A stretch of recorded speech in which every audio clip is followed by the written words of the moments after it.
Thank you. You may not know why I requested for her to sing before I come up. A few years ago, I was invited to the convention of Bishop Omolehin, and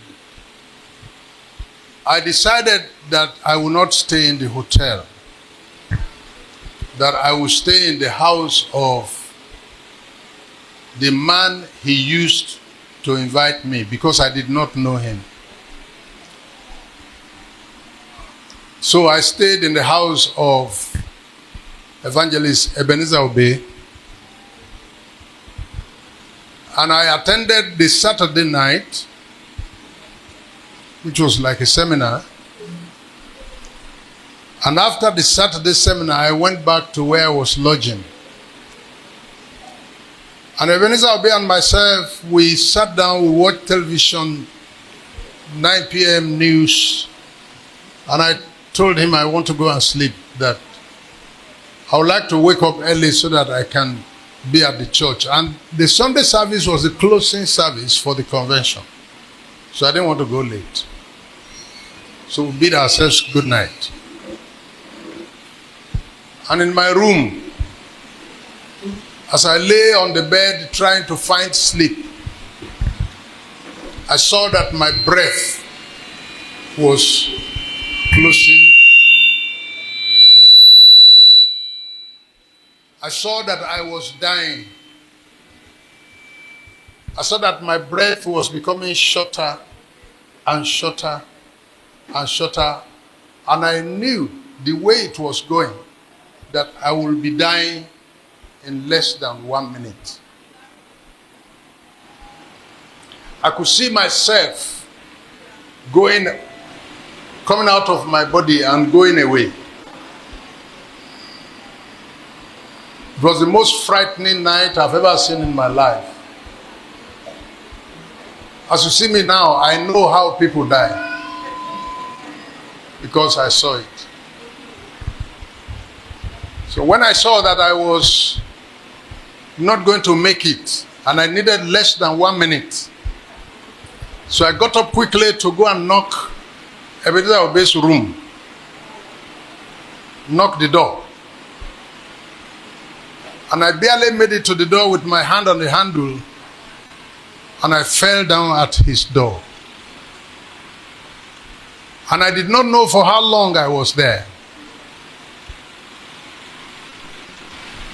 until a moment of time came when I opened my eyes and saw that I was embarrassed. And why am I lying down here? But I couldn't stand up.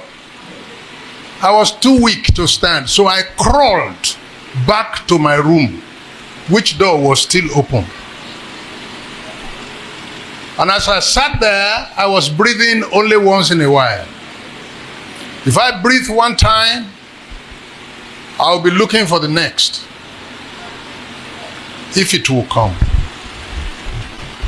And after a while, I saw the door of Ebenezer Obey open. And he came out and saw my door open. So he walked in and saw me sitting down on the floor.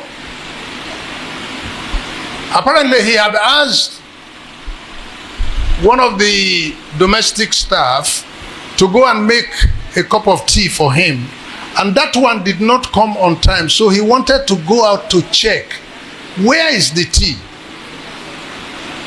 And that was the saving grace for me.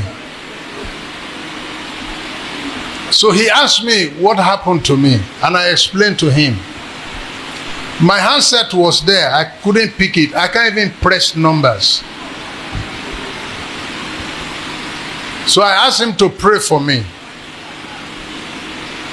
He was stammering. So in the end, he asked if he should take me to the hospital. I no longer had choice. So he took me to one of the best hospitals in Lagos.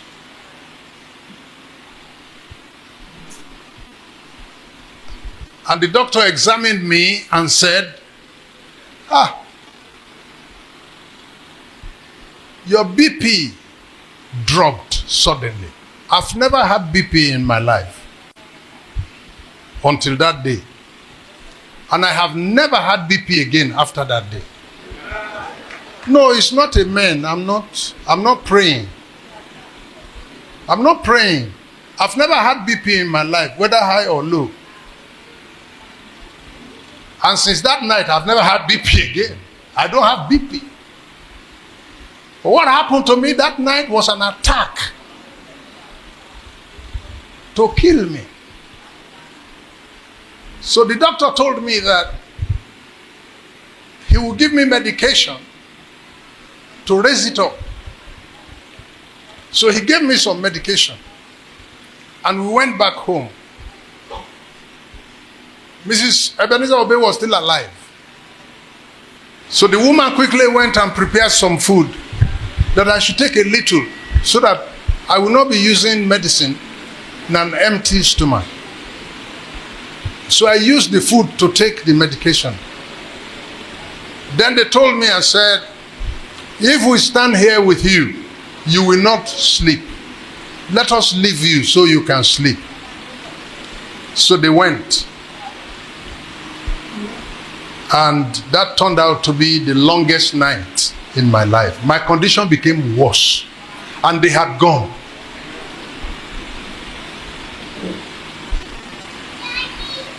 Before they left, Ebenezer Obey had a chain of buildings attached to it. So the next building was his own.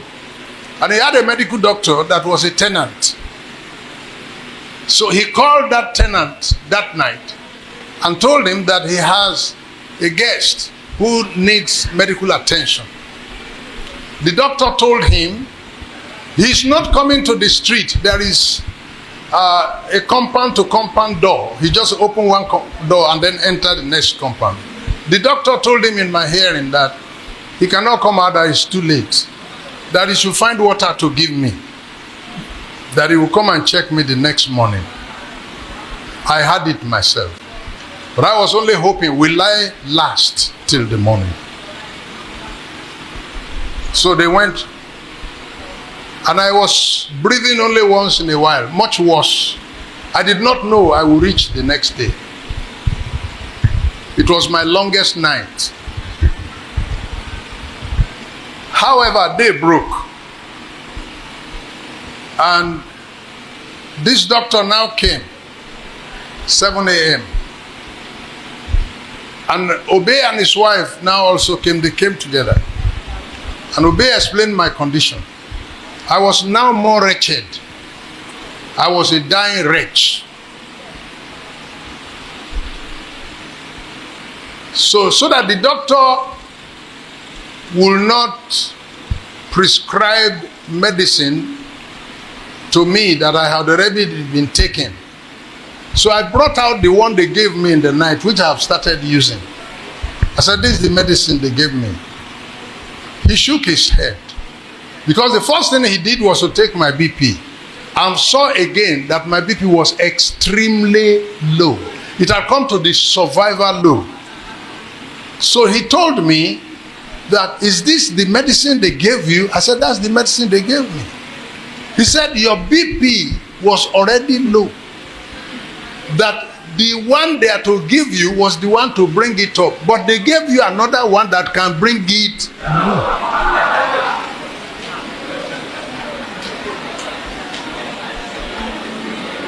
And he asked me, I hope you have not taken it. And I was surprised he was asking me because I gave it to him. He saw that I have pushed out some of the... I said, you've taken it. I said, I've taken it. So he said he was going to bring me the correct medicine. 1 hour, 2 hours, I didn't see him. And I never saw him again.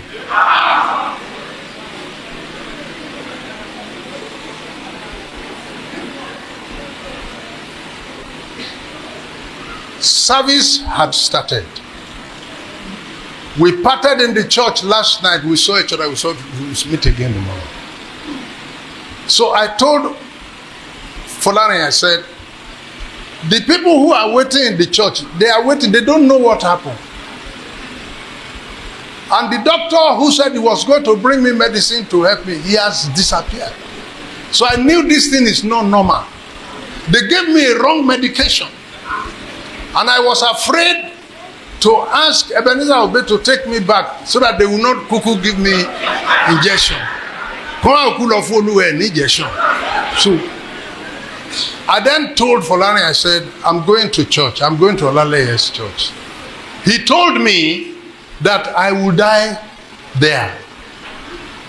I said that will be okay. Because I have seen that what is happening is not normal.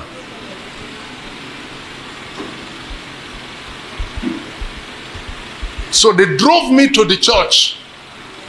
I was breathing like that once in a while. And I got to the church and I crawled inside and sat down. And service was going on. I was covered with sweat.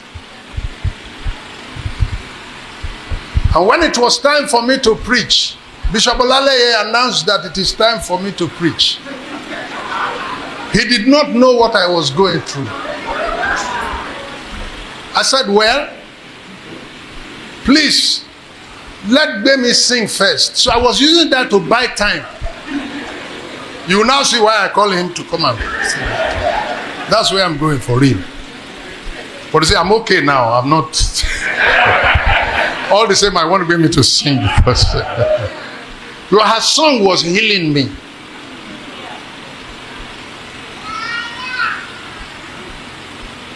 And with each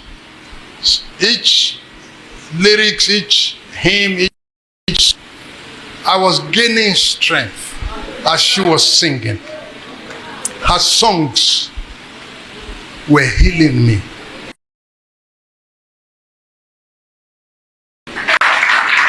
I'm never going to forget this.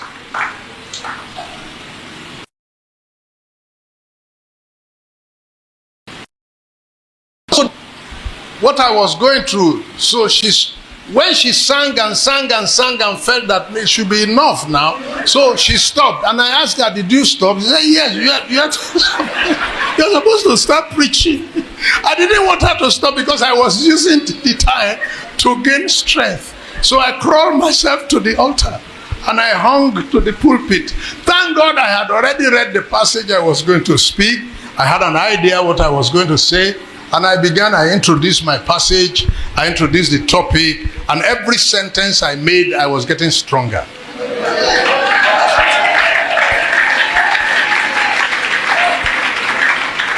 Till I finished the service. Nobody knew that I came there as a dying person. And since that day till today, the man who said he was going to bring medicine, he didn't come again. So I never swallowed a pill after that till today.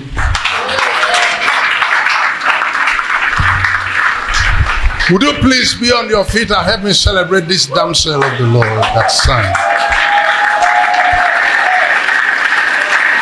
She sang and sang until I was healed. Thank you.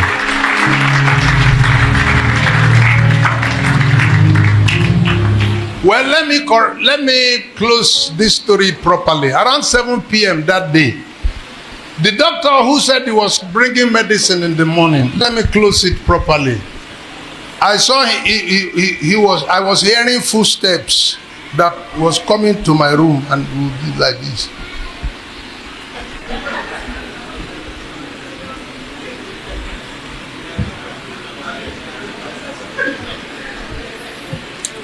Then he knocked my door.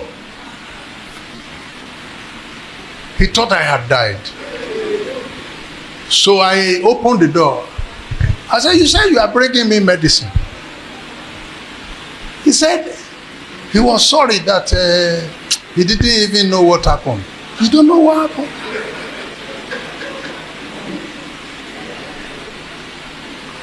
I said, when I didn't see you and time was going, I went to church. He said, you went to church? I said, I even preached in the church. He said, hey, you try, oh. Hey, well done. In fact, I have some patients in Okwebi. Maybe you can follow me to go and lay hands and pray for them. I entered his car. He was taking me to his patients to lay hands on them and pray for them.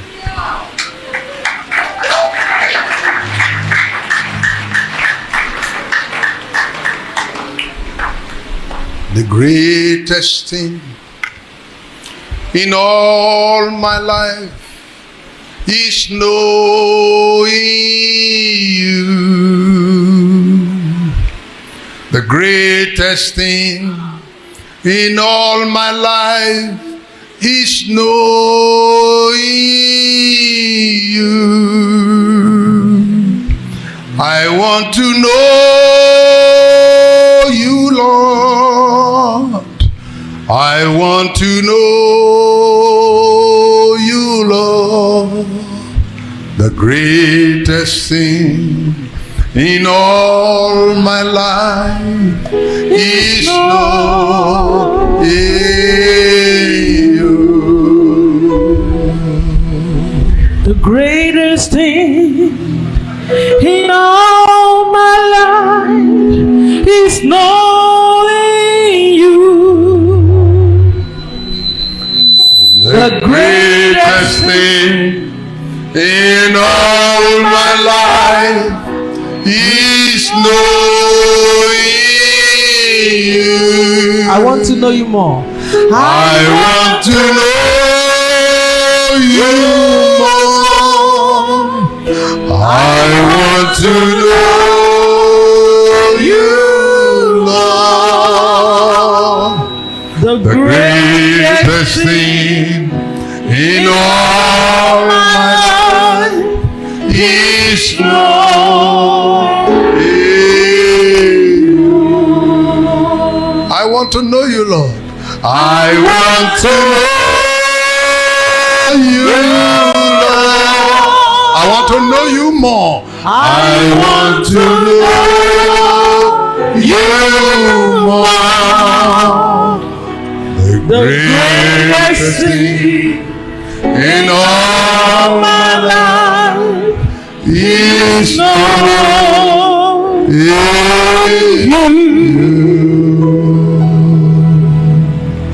We pray that you will appear to us in this place. Say amen 3 times. Thank you. The topic that has been put forward to us as a point of meditation in this retreat is a most needed one because of the times that we're in. The complete absence of the knowledge of God, where it is absent, and the poor knowledge of God himself, where he is even known. We now know God in percentages, in ratios of knowledge. And that disparity is what is bringing a lot of confusion to the followership in the church. In Christian leadership, where I operate as an elder in the body, I see a massive confusion in the followership. And the sheep of Christ now look like they are scattered without shepherd because of the very poor knowledge of Jesus.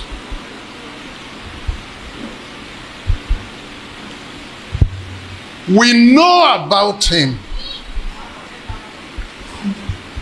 but we don't know him. I know about Asiwaju Tinubu. I think he's the president of Nigeria. Am I correct? Okay. So I know about him, but I don't know him. I've never seen him. I've never met him. I don't know him, but I know about him. It's not the same. Okay. What I know about him, what has that fetched me? Maybe I should take it off me and bring it to your doorstep. I also know that you know about Asiwaju Tinubu. You know he's the president of Nigeria. I know you know about Sanwo-Olu, that he's the governor of Lagos State. You know about that.